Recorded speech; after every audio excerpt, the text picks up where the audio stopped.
एवढी लोक आहेत ही अनेक लोक ही महाराष्ट्र निर्माण केलेल्या विविध पदांवर आज जो पक्ष प्रवेश झाला तो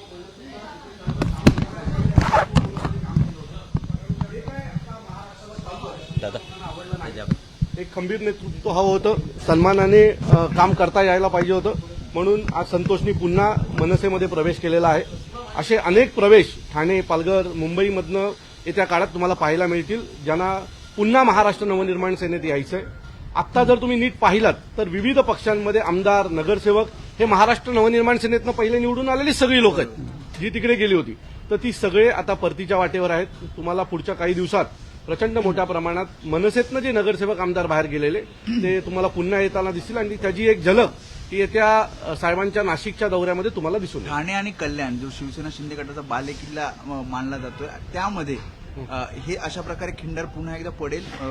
मला असं वाटतं की ज्या पद्धतीचं राजकारण ठाणे जिल्ह्यामध्ये चालू आहे ते पाहता पुढच्या काही दिवसात मनसेमध्ये खूप मोठ्या प्रमाणात प्रवेश होतील आणि हे सतत सुरू राहतील.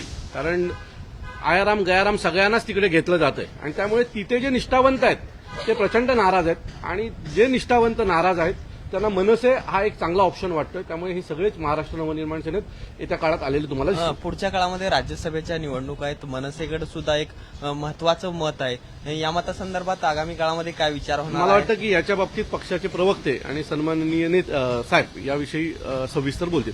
माझा विषय आजच्या पक्ष प्रवेशाच्या बाबतीतला होता, त्याविषयी मी बोलतो. ठीक आहे.